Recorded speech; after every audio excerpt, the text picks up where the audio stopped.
This is me, Ate John. So, ngayon magagawa kami ngayon ng mango tapioca. And here's our ingredients. This is mango, fresh mango. Hinati-hati na ni Gwyneth. And this is our gulaman na flavor ay mango. And this is our tapioca. And our milk. Ano bang ano nito? So, oops, huwag mo ipakita yung pangalan. Cream condensada. Okay? So, ilagay na natin ang ating fresh mango. This is so good, guys. Ano, affordable siya. Hindi siya expensive. Then, ang ating gulaman. Wow. Look at that. Very colorful.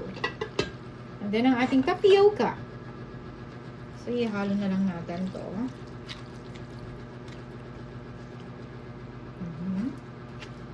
This is so good, guys.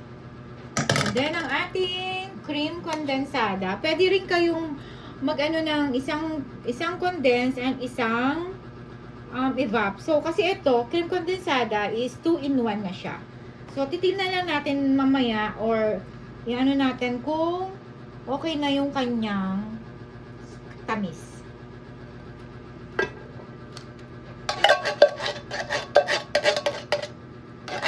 Ayan. So, i-mix lang natin. Wow, look at that. Ito na siya, hinalo na, nahalo na siya. Pwede rin kayo maglagay dito ng coconut.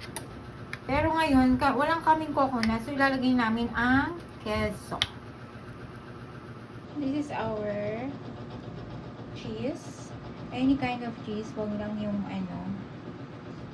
So, ginayat lang namin siya ng maliliit. Kahit konti lang, pampasarap din, pampadagdag ng lasa. So, ihahalo lang natin. Yan. So, look at that. Grabe ang sarap. Oh my God, mga ano tayo. Tapos, ihalo na ulit natin. Then, after this, ilalagay na natin siya sa ref. Hindi siya masarap. Ang mango tapioca, hindi siya masarap pag yung frozen. Masarap lang siya sa chiller or sa ref. Ilalagay nyo. Then, nilagay na natin. So, tapos na. So, titikman nyo lang kung consistent yung niya yung kanyang tamis. Pero, sabi ng anak ko is konti pa. Pero sa akin, okay na siya. Thank you for watching, guys. Follow me for more.